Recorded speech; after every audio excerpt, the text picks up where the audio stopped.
Здравствуйте, мои дорогие любимые, с вами снова канал Life. Сегодня у нас такой особенный обзор на колоду Таро. Эта колода выпущена в 2004 году, но сама она создана в 2003 году. У меня экземпляр печати 2004 года. На сегодняшний день этой колоде получается 19 лет. Вот такой вот синенький корпус. Естественно, я взяла подержанную колоду. Немножко покоцанная коробочка. Это Golden Gamera Таро Рольфа Эйхельмана. Айхельмана, да, если по-немецки читать. Вот такие карты. Довольно интересные. Я вообще покупаю, вы же знаете, я коллекционер. У меня почти 800 колод Таро. И я покупаю различные экземпляры Таро. Многим покажется там красивые, некрасивые. Я считаю, что это искусство. И разные системы меня очень сильно привлекают. И вот эта колода, она основана на знаниях об Атлантиде вообще. И мне очень понравилась история. Я хочу вам эту историю зачитать из книги. Здесь автор приложил очень романтичную историю создания карт Таро. И вот я хочу вам вот это обязательно прочитать, потому что это очень интересно. И смотрите, история Таро. Это одна из многих прекрасных историй о происхождении Таро. Много тысяч лет назад, до Великой воды и даже до сильного землетрясения, еще существовала земля Атлантиды. Атлантида была большой. Она протянулась от одного конца света до другого. Народ был счастлив и мудр, и не было на всей земле ни одного человека, кто бы не разделял этого счастья. В Атлантиде было прекрасно. Люди любили друг друга и жили сегодняшним днем. У них были друг другу открытые вибрации. Они планировали свою жизнь, но у них не было плана, который нужно было бы постоянно выполнять. Это были женщины и мужчины, иногда и те, и другие одновременно. Они были мудрыми и глупцами, и никто не видел разницы. Они любили жизнь и смерть. Они разговаривали с деревьями и понимали ветры. Звезды были их проводниками, и поэтому они знали момент собственного падения с точностью до минуты. Они знали путь черного солнца, которое забросит их Землю на новую орбиту.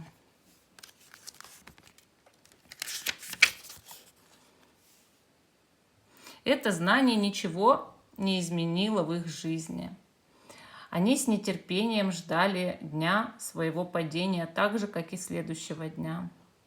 Лишь иногда они думали о том, как бы сохранить знаки из Атлантиды и передать их в новый разговорный мир.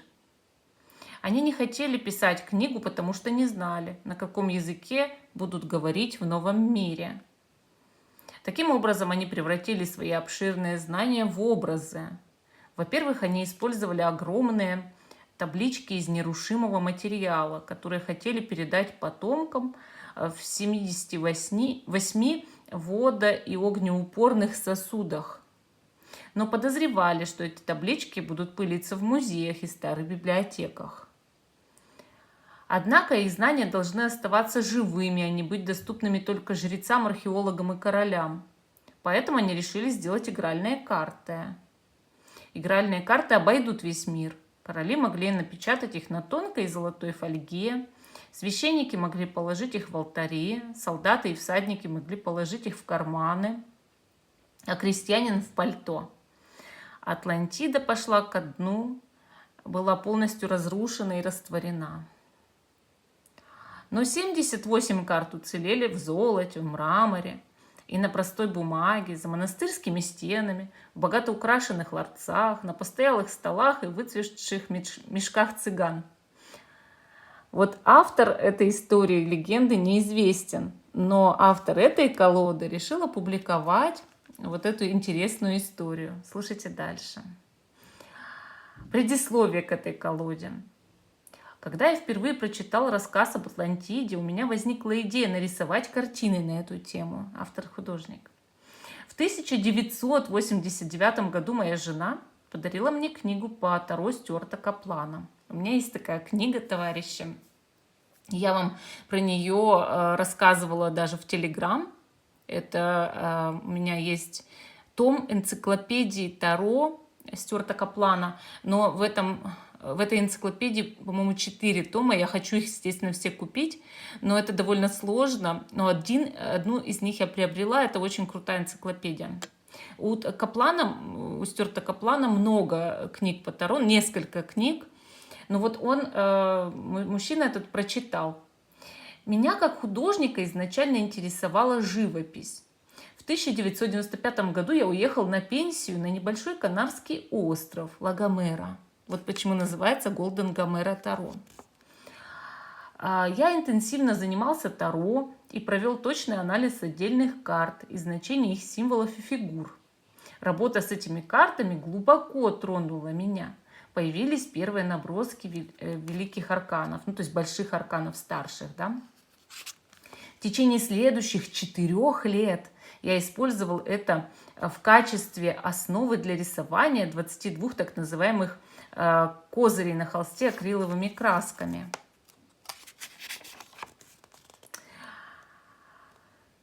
После этого, через год, мой нынешний издатель убедил меня нарисовать 56 рисунков младших арканов, чтобы завершить колоду Таро. До окончательного завершения этих картин прошло еще 2 года. Представляете, как вот он рисовал? В 2003 году мои карты появились в виде колоды Таро. Надеюсь и желаю, чтобы мои карты приобрели много друзей. Чтение карт – это всегда путешествие к себе. Ваш Рольф Эйхельман, ну или Айхельман, как там вам больше нравится произносить. В общем, очень интересно, правда же? Такие истории.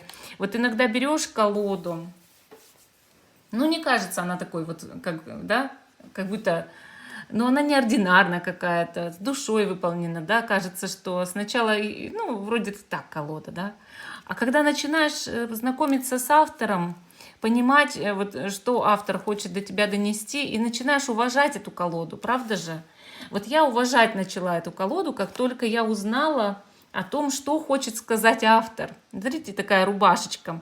Вообще, саму колоду US, United States Games, да, Systems, производила 2003, видите, год стоит здесь, 2004. Вот. И издательство Урания, да, вот Урания. И они всегда на карте, к сожалению, вот я считаю, это не очень хорошо с их стороны, подписывают вот такую строчку. У них есть такая привычка именно у этого издательства. Вот это, значит, их отличительный знак. Поэтому, да, каждая карта вот подписана. Вот такая рубашка, вот он изготовил такую рубашку. И вы видите такие карты, да. Естественно, это подержанные карты, они пришли ко мне перемешанными, да, перемешанными. Но я вам просто вот буду показывать эти карты. Вот, значит, королева мечей, значит, вот сила, да, вот смотрите, как он силу изобразил. Вот это он именно на основе вот рассказов об Атлантиде это все. Понимаете, вот суд у нас, да, аркан 20 суд. Ну, кто-то его Ион называет, кто-то суд, да, мир. Давайте рассмотрим колоду, если вам интересно. Ну, если нет, ну, вы можете выключить. Но главная история, да. 8 мечей. Жрица. Я буду быстро, да. Императрица. Император. Колесо фортуны.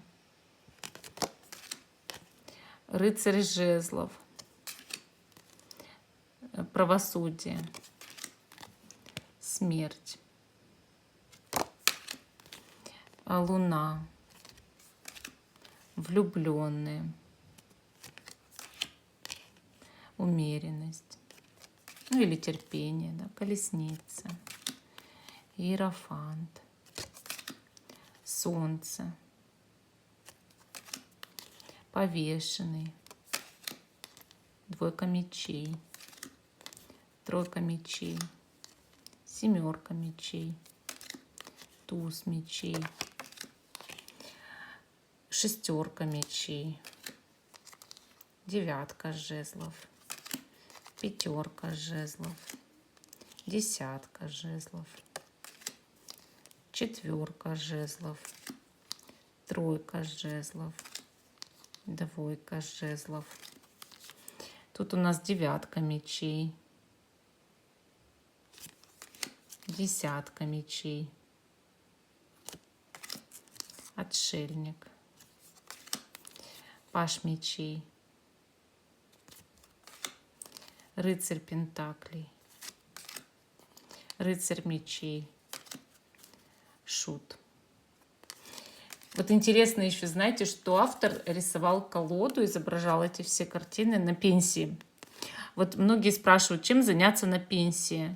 Да творчеством занимайтесь, туз пентаклей, десятка пентаклей, тройка пентаклей, семерка, двойка пентаклей, восьмерка пентаклей, паж пентаклей, пятерка пентаклей, тройка кубков, шестерка кубков, четверка кубков, туз кубков, король кубков, паж кубков, рыцарь кубков, четверка мечей. Четверка мечей я рассматривала до этого, конечно, сама тоже колоду, очень мне понравилась. Мне, не знаю почему, прям очень понравилось, как он изобразил. Паж жезлов, восьмерка кубков, девятка кубков, король пентаклей, семерка кубков. Видите, маски меняет, маски разные, да? Семерка жезлов, сражается с чудовищами. Маг. Интересно вообще. Мне вообще это очень интересная колода показалась. Король мечей, башня, король жезлов, туз жезлов, восьмерка жезлов. Люди раньше образованные были. Вот он, считай, в 89-м году ему книгу подарили.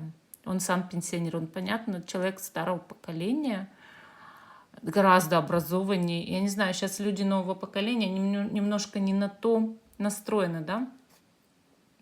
Люди старого поколения, они могли читать, вчитываться, очень сильно хорошо обрабатывать информацию. Здесь сейчас новое поколение, оно у него всплески информации очень быстро, да, обрабатывает, но не всегда фиксирует и оставляет в памяти. Вот в этом проблема. А у него долгая память, наоборот, все. Десятка кубков, четверка пентаклей, двойка кубков. Поэтому я вот раритетные колоды, да, все старые колоды собираю, потому что, ну, совсем даже другое качество информации. Шестерка жезлов, шестерка пентаклей, пятерка кубков, пятерка мечей, королева кубков, королева пентаклей. Смотрите, какая. Звезда. То есть, да, вот даем отчет тому, что несколько лет ушло на создание именно старших арканов. На младшие 2 года, ну тоже, да. Но старшие арканы ушло несколько лет. То есть это очень-очень. И вот младшие арканы, да. Королева жезлов и девятка пентаклей. Ну, это все потрясающе. Я считаю, потрясающая история. Пишите ваше мнение, вот насколько вас эта история впечатлила, поразила. Считаете ли вы, что Атлантида была и что действительно там создали карты Таро? Потому что у Стюарта Каплана есть 35 вариантов, как произошли карты Таро. 35 разных вариантов. Я так понимаю, что из Атлантиды это просто один из них. Ну, такой ответ для вас, откуда произошли карты. И, может быть, вы считаете из другого какого-то источника. И обязательно пишите вот это мнение. Всем пока и до новых встреч.